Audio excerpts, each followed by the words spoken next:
Lakini ukiondoka kwenye sifa hiyo, hutoweza kuinuliwa, utakuwa ni mtu wa chini. Yesu asifiwe sana. Lakini sifa ya tatu, andika sifa ya tatu. Sifa ya tatu, yani maana ya tatu, yani namaanisha maana ya tatu ya unyenyekevu. Maana ya tatu ya unyenyekevu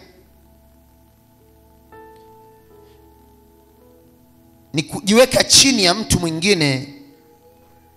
Hapana. Tatu ni kukubali kuongozwa na kutawaliwa kwa hiari yako. Ni kukubali kuongozwa na kutawaliwa kwa hiari yako. Hapa ndo kwenye shida. Kukubali kuongozwa na kutawaliwa kwa hiari yako ni unyenyekevu tu.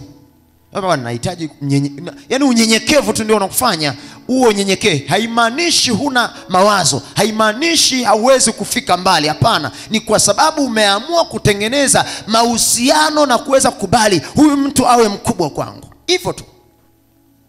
Na unanyenyekea tu. Kwani ukinyenyekea ni nini ambacho unaweza kupoteza? Bwana Yesu asifiwe sana. Lakini maisha ya sasa ya Wakristo wengi wamekuwa wamejawa na viburi, wamekuwa na hali ambao ya ukengeufu wa imani, wasifuate katika iliyokuwa ya Bwana, na kujikuta katika hali ambayo inawafanya wabakie pale pale, hawezi kwenda mbele kwa sababu hali yao wameishi pasipokuwa na unyenyekevu, na hawezi kumuona Bwana. Hata maisha yao duniani hayatoweza kwenda mbele. Kwa sababu gani? Nyenyekevu unakuwa haupo. Lakini tukimbari Bwana atutengeneze siku ya